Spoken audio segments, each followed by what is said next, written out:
With over 2 million prisoners behind bars, the United States has the highest incarceration rate in the world. What can be done to break the cycle and reform the country's justice system? Dr. Maxine Bryant is an assistant professor in the Department of Criminal Justice and Criminology at Georgia Southern University. She's an acclaimed speaker, author of 2 books, and an expert in criminal justice and corrections. Dr. Bryant, thank you so much for joining us today. Thank you for having me. You're part of a new task force focused on helping those formerly incarcerated seek productive futures when they return to society. You say it's critically important to change that community narrative from an us and them mindset. What role can the community play with successful reintegration? First of all, I want to thank you for using the word reintegration instead of reentry. When people reenter, they just kind of come back and there's no connectivity. When we talk about reintegration, now they're becoming a part of, they're being included with the community. There can be no community reintegration without the community, right? So what I often say is that for too long, particularly in the United States, we've operated from a paradigm of insanity when it comes to offender reentry. We expect people to spend time in jail, be reformed when they come out, and just find their place into society without any community assistance. And not possible. It's not going to happen. And then we wonder why they fail in their attempts at successful community reintegration. Well, it's because they do not have the support of the community. They need people to surround them, positive people with positive attitudes to support them, to encourage them, to hold them accountable, to hold their hands in some cases. We need employers who are willing to take a risk and hire individuals. We need landlords who are willing to rent.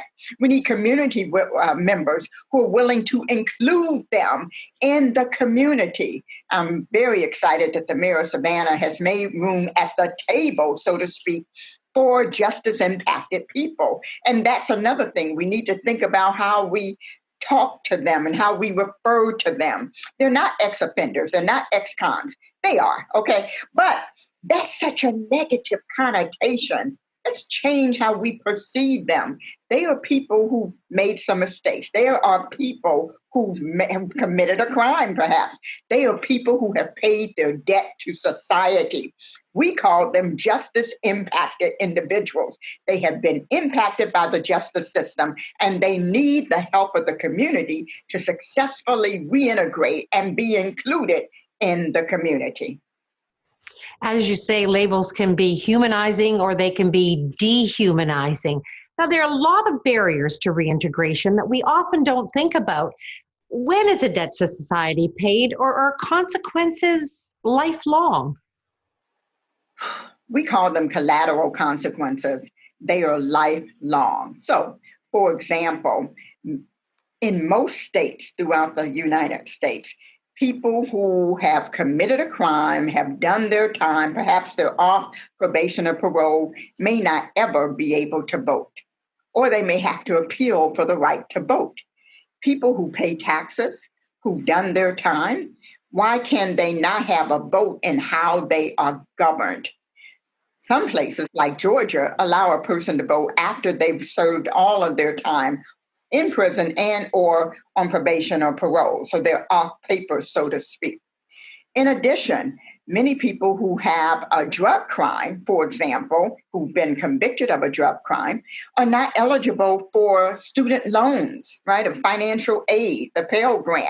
Not so much student loans, I'm sorry, but definitely financial aid, such as the Pell Grant. How can they get an education? How can they go back to school? There are some cities and states that refuse to allow people with criminal histories to be able to rent in Section 8 housing or subsidized housing. If I don't have a good paying job, I don't make a livable wage, where am I going to stay? So really, those situations are adding to homelessness and to a feeling of being less than. And as long as we treat them as they're less than, then we're helping them to fulfill what we call a self-fulfilling prophecy, where they become what we say they are. We have got to change the narrative. And to do that requires a change in how we perceive them and us. And like you said earlier, it can't be a them, us type of dynamic. It must be we. When people with criminal histories, when justice impacted people win, we all win. Our society wins. So we need to view ourselves as being on the same team. Well, there is a loud movement to reform law enforcement across the United States, including a movement that seeks to abolish prisons and the prison system. This is very different than prison reform. What does prison abolition really mean?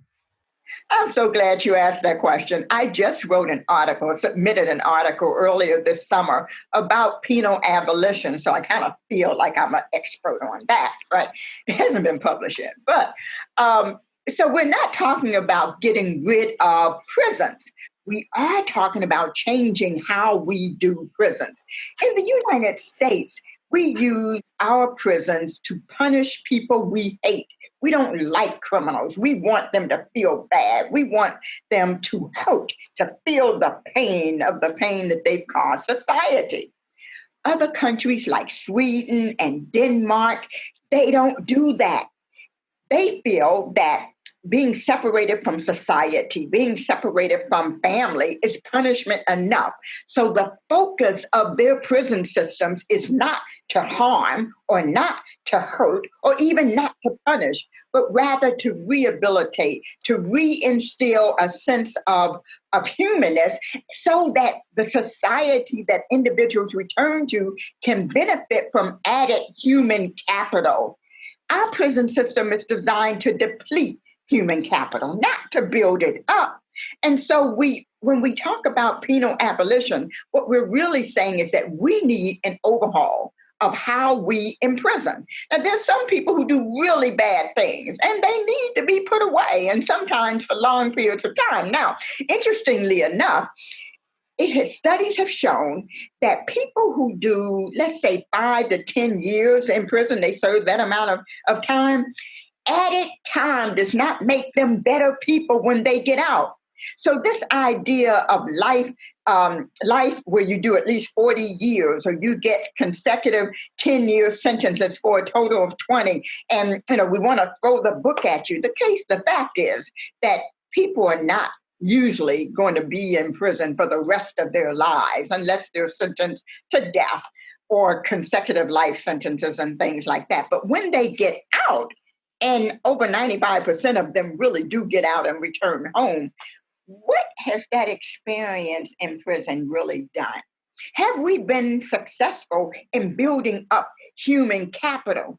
Not the way we do it. And there are some states, including Idaho, Iowa, Alaska, and Philadelphia, I think is one of them, that have actually studied prison systems in other countries to learn how we can be more humanizing in how we do prisons. But it does take an attitude change on our part.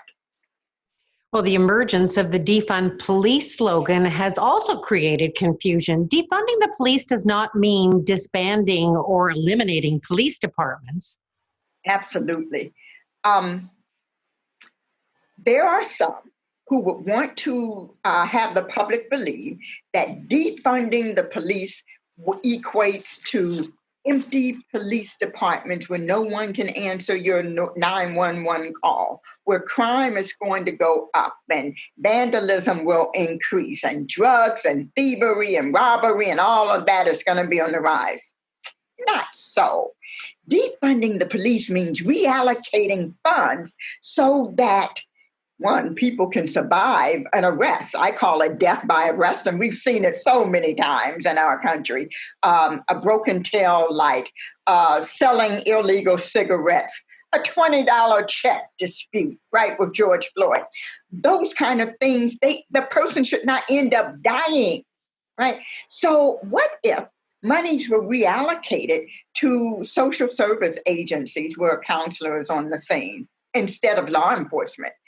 I believe that if that had been the case with George Floyd, he would be alive. I believe that Eric Garner would be alive if a caseworker or a social worker were on the scene instead of law enforcement. Law enforcement is trained to kill, right, and to defend self and society. A broken tail light does not require that. Philando Castile died because of a broken tail light. Really? Right? And I could go on and on and on. But defunding the police really means reallocating those funds. Now, I do need to mention Camden, New Jersey has successfully really abolished their old police department. It was initiated in 2013, that process. And now crime has gone down. Violent crime has gone down. There's really an era of community policing where they have built trust between the community and them. And the result is a much more peaceful community. And they really did abolish and rebuild their police department. Now, that's radical.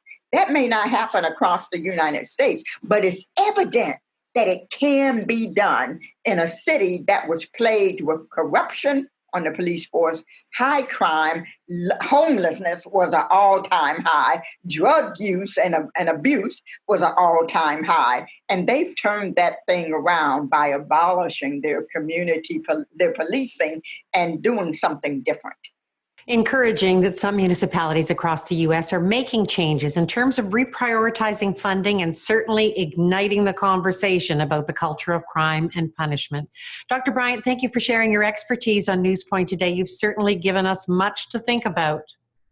Why, thank you. Thank you for the opportunity. And like you said, we could go on for hours and hours, really. I could, but...